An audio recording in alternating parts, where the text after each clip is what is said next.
Welcome back. రాజశేఖరుడిది స్వర్ణయుగమని రాష్ట్ర ప్రభుత్వం పండగ చేసుకుంటోంది. ఆయన పేదోళ్ల దేవుడని కుమారుడు జగన్ ప్రచారం చేసుకుంటున్నాడు. ఇంతకీ దివంగత ముఖ్యమంత్రి వైఎస్ సగటు ప్రజలకు న్యాయం చేశారా? అన్యాయాన్ని మిగిల్చారా? స్వార్థ రాజకీయాల పరంపరలో ఆయనేమీ మినహాయింపు కాదు. ప్రజా ప్రయోజనాలను పెట్టుబడిగా పెట్టి వైఎస్ఆర్ సాగించిన పాలన కేవలం ఆయన కుటుంబానికే తరతరాలకు తరగని సంపదనిచ్చిందని విపక్షాల వాదన. ఈ అంశాన్ని నిష్పక్షపాతంగా నిస్సంకోచంగా విశ్లేషించే ప్రత్యేక కథనాన్ని ఇప్పుడు చూద్దాం.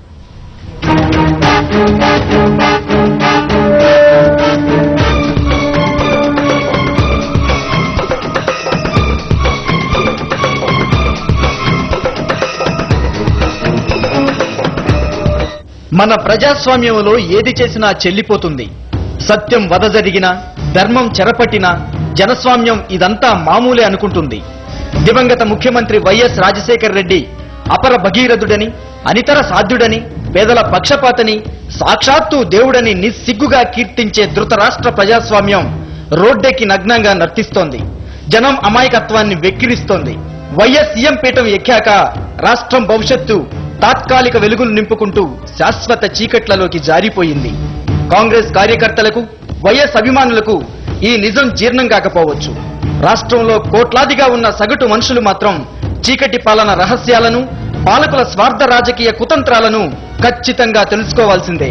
ప్రజల కోసం, ప్రజల చేత, ప్రజలే నిర్మించుకున్న ప్రజాస్వామ్య రాష్ట్రంలో సీఎం కుర్చీ సాక్షిగా జరిగిన నమ్మక ద్రోహం ప్రతి ఒక్కరికి తెలియాల్సిందే.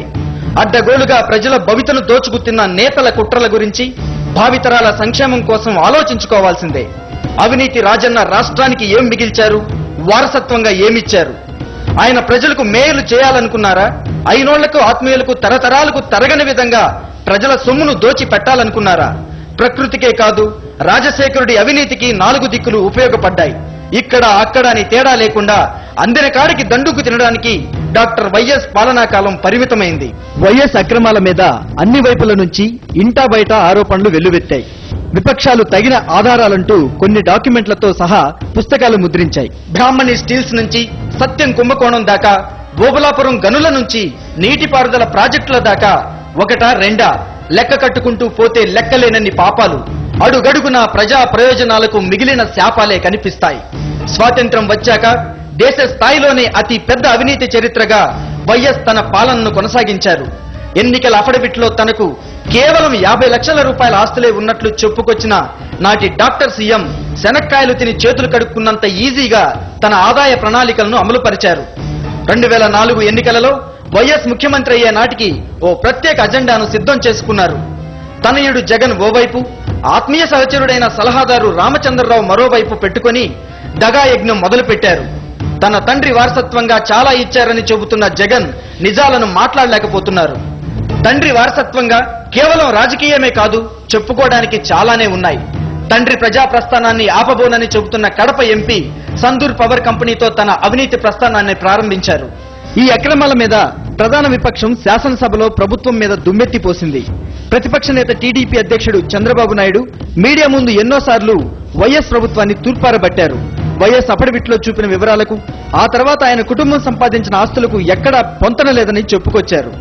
2004 నాటికి కేవలం 50 లక్షల ఆస్తులు మాత్రమే ఉన్నాయని చెప్పుకున్న వైఎస్ కుటుంబం ఆ ఒక్క సంవత్సరంలోనే 3 పెద్ద కంపెనీలను ప్రమోట్ చేసి వాటిలో కోట్లాది రూపాయలు పెట్టుబడులు పెట్టింది. సందూర్ పవర్ కంపెనీ లిమిటెడ్ లో 17 కోట్ల రూపాయలు, Saraswati power and infrastructures limited లో 3,20,00,000 రూపాయలు, సిలికాన్ ఇన్ఫ్రాస్ట్రక్చర్ ప్రైవేట్ లిమిటెడ్ లో 7,47,00,000 రూపాయలు పెట్టుబడి పెట్టారు. ఈ డబ్బంతా ఎక్కడిది, ఎవరిచ్చారు, ఎలా వచ్చింది? 2005లో ఈ 3 ప్రధాన కంపెనీలకు తోబుట్టువులను పుట్టించారు వైఎస్ జగన్మోహన్ రెడ్డి. 6 చిన్న కంపెనీలకు 3 కంపెనీలను అనుబంధంగా తెర మీదకు తెచ్చారు ఆయన. Carmel Asia Holdings Private Limited లో 12,08,00,000, పులివెందుల పాలిమర్స్ ప్రైవేట్ లిమిటెడ్ లో 1 కోటి రూపాయలు, సిలికాన్ బిల్డర్స్ ప్రైవేట్ లిమిటెడ్ లో 23,70,00,000, క్లాసిక్ రియాలిటీ ప్రైవేట్ లిమిటెడ్ లో 78,89,00,000, మార్వెల్ ఇన్ఫ్రాలో 20,24,00,000, భగవత్ సన్నిధి ఎస్టేట్స్ లో 2,41,00,000 చొప్పున వైఎస్ కుటుంబం పెట్టుబడులు పెట్టుకొచ్చారు. కేవలం ఏడాదిలోనే ఇన్ని కోట్ల రూపాయలు ఎలా వచ్చాయి, ఎక్కడి నుంచి వచ్చాయి? 2006లో Carmel Asia Holdings Private Limited, Classic Reality Private Limited, Silicon Builders Private లిమిటెడ్లు కలిసి మరో 4 కొత్త కంపెనీలకు రూపం ఇచ్చాయి. అంటే వైఎస్ పాపాలు క్రమంగా పెరుగుతూ వెళ్లాయని స్పష్టంగా అర్థమవుతుంది. జనని ఇన్ఫ్రాస్ట్రక్చర్ ప్రైవేట్ లిమిటెడ్ లో 9,95,00,000, జగతి పబ్లికేషన్స్ లో 73,56,00,000, ఇందిరా టెలివిజన్ లిమిటెడ్ లో 10,22,00,000, షలోమ్ ఇన్ఫ్రాలో 8,98,00,000 చొప్పున వైఎస్ కుటుంబం పెట్టుబడులు పెట్టింది. ఒకట్లు పదులుగా ఉన్న ఆస్తులు వైఎస్ సీఎం అయిన 2 ఏళ్లలోనే 100 కోట్లకు ఎగబాకాయి. రాష్ట్రం సుభిక్షమని చెప్పుకుంటూ పాలన సాగించిన డాక్టర్ రాజశేఖర్ రెడ్డి కుమారుడికి ఇదంతా ఎలా వచ్చింది, ఎవరిచ్చారు? 2007లో Sandur power company, Silicon Builders, Classic Reality కంపెనీలు కలిసి ఇంకో 4 కంపెనీలకు జన్మనిచ్చాయి. వీటిల్లోనూ సింహభాగం పెట్టుబడులు వైఎస్ కుటుంబానివే. జగన్ తన సతీమణి భారతి పేరున ఓ సిమెంట్ కంపెనీ స్థాపనకు పూనుకున్నారు. భారత్ సిమెంట్స్ గా మార్కెట్ ముఖం చూసిన ఈ కంపెనీలో 45,18,00,000, హరీష్ ఇన్ఫ్రాలో 4,97,00,000, ఇన్స్పైర్ హోటల్స్ ప్రైవేట్ లిమిటెడ్ లో 5,97,00,000, క్యాప్స్టన్ ఇన్ఫ్రాలో 4,42,00,000 పెట్టుబడులు చేరాయి. కర్ణాటకలో కొలువుదీరిన 22.5 మెగావాట్ల సామర్థ్యం ఉన్న సందూర్ పవర్ ప్రాజెక్టు ద్వారానే జగన్ అవినీతి సామ్రాజ్యం దశలవారీగా విస్తరించింది. దేశంలో 1 మెగావాట్ పవర్ ప్రాజెక్టును పెట్టాలంటే అయ్యే ఖర్చు సాధారణంగా 4 కోట్లు మాత్రమే. ఈ లెక్కన 22.5 మెగావాట్లకు సుమారు 90 కోట్ల వరకు అవసరమవుతుంది.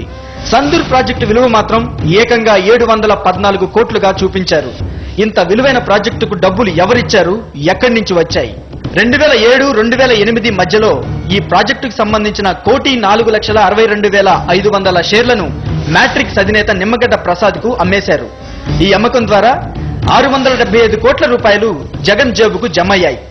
ఈ షేర్లను కొనుగోలు చేసిన మ్యాట్రిక్స్ ప్రసాదే తర్వాత కోస్తా రైతుల ఉసురు తీసిన వ్యాన్పిక్ లో భాగస్వామయ్యారు. వ్యాన్పిక్ ప్రాజెక్టుకు భూసేకరణ చేసిన తీర ప్రాంత ఎమ్మెల్యేలంతా 2009 ఎన్నికల కోసం బినామీలుగా మారిపోయారు.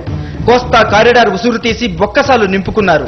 ఎన్నికల్లో డబ్బు వెదజల్లి గెలుపు గుర్రం ఎక్కేశారు. కొందరు మంత్రి పదవులు పొందారు. సందూర్ తర్వాత తోబుట్టువులుగా తెరకెక్కిన 8 కంపెనీలకు నిధుల వరద కర్ణాటక పవర్ ప్రాజెక్ట్ నుంచే పారింది.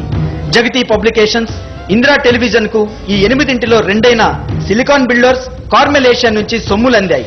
సందూర్ కంపెనీలో వైఎస్ కుటుంబానికి ఉన్న 37% పెట్టుబడులకు గాను ఆ కుటుంబానికి ఆ కంపెనీ నుంచి ముట్టిన ప్రతిఫలం అక్షరాల 800 కోట్ల రూపాయలు. ఫెమా చట్టాన్ని, కంపెనీల చట్టాన్ని ఉల్లంఘిస్తూ సందూర్ కంపెనీ ద్వారా వైఎస్ అండ్ కో అవినీతికి మార్గాలు వేశారు. జగతి పబ్లికేషన్స్ కింద వచ్చిన సాక్షి దినపత్రిక, సాక్షి టీవీలలో పెట్టుబడులు పెట్టినందుకు నాటి మ్యాట్రిక్స్ అధినేత నిమ్మగడ్డ ప్రసాద్ కు కృష్ణపట్నం పోర్టు పనులు కట్టబెట్టారు. మరికొన్ని పెట్టుబడులు పెట్టిన టీవీ బిజినెస్ వెంచర్స్ కంపెనీకి శంషాబాద్ ఎయిర్పోర్టు సమీపాన ఉన్న నాదరగుల్లో 800 ఎకరాల భూములను అప్పనంగా అప్పగించారు. హెడ్రో గ్రూప్ కు చెందిన ప్రసాద్ రెడ్డికి జడ్చర్ల ఎస్సీజెడ్ ను కట్టబెట్టారు. అలాగే రామ్కీ గ్రూప్ నకు విశాఖ ఫార్మాసిటీని, పెన్నార్ గ్రూప్ నకు జూబ్లీ హిల్స్ లో స్టార్ హోటల్ నిర్మాణ స్థలం, గన్ల తవ్వకం అనుమతులను ఇచ్చేశారు. జగతిలో పారిన నిధుల వరదను చూస్తే జగన్ తండ్రి సాక్షిగా రాష్ట్రాన్ని కృష్ణార్పణం చేసేశారని స్పష్టమవుతోంది. ఇలా చెప్పుకుంటూ పోతే చేసిన అక్రమాలు, పాల్పడిన అవినీతి చిట్టాకు చాంతాడు సరిపోదు. ఇవే కాకుండా భారీ నీటిపారుదల ప్రాజెక్టుల పేరుతో దొడ్డిదారిన కాంట్రాక్టులు పట్టి వేలాది కోట్ల రూపాయలు తినేసిన వైఎస్ వర్గం సహాయానికి అనేక రకాల ఆర్థిక రూపాల్లో కృతజ్ఞత తీర్చుకుంది. రియల్ ఎస్టేట్ కొండెక్కినా, పెద్ద కంపెనీలు పెట్టుబడులు పెట్టేందుకు ముందుకు వచ్చిన ప్రతి పని వెనుక ఓ పరమార్థం, కేవలం వైఎస్ కుటుంబపరమైన ప్రయోజనం. ఒకనాడు వైఎస్ నుంచి అన్ని విధాలా లాభం అందుకున్న కాంగ్రెస్ ఢిల్లీ పెద్దలు ఆంధ్రప్రదేశ్ అవినీతికి వరదలెత్తిందని గ్రహించారు. వైఎస్తో ఉన్న అవసరం కొద్దీ మిన్నకున్నారు. ఆయన వారసత్వంగా కుమారుడు చేసిన అక్రమాల కసరత్తు పామై అధిష్టానం మీదే బుసలు కొట్టింది. ప్రజలను, వాళ్ల భావి ప్రయోజనాలను దోచుకు తిన్న పాపమే జగన్కు వెన్నుదన్నై ప్రస్తుతం నిలిచాయి. జగన్ సాగించిన ధనయజ్ఞం ఎలా సాగిందో కొంచెం చూసొద్దాం. రహేజా సంస్థకు 500 ఎకరాల భూములు కేటాయించినందుకు జగన్ కు దక్కింది 250 ఎకరాలు. గంగవరం పోర్టు కింద 1000 ఎకరాలు కేటాయిస్తే యువనేత వాటా 500 ఎకరాలు. బ్రాహ్మణి స్టీల్స్ పెట్టుబడులు 40,000 కోట్లు, ఇందులో వైఎస్ కుమారుడి వాటా 20,000 కోట్లు. ఇందు, బ్రాహ్మణి ఇన్ఫోటెక్ కంపెనీలకు కేటాయించిన 250 ఎకరాల్లో జగన్ వాటా 125 ఎకరాలు. కడప జిల్లా కమలాపురంలో ఉన్న సిమెంట్ కంపెనీలో జగన్ పెట్టుబడులు 3,500 కోట్లు. సిక్కింలోని 1200 మెగావాట్ల హైడ్రో ఎలక్ట్రికల్ ప్రాజెక్టులో కడప ఎంపీ 3,000 కోట్లు వెచ్చించారు. బెంగళూరు 4 వైపులా జగన్ సొంతం చేసుకున్న 1000 ఎకరాల భూముల విలువ అక్షరాల 3000 కోట్లు.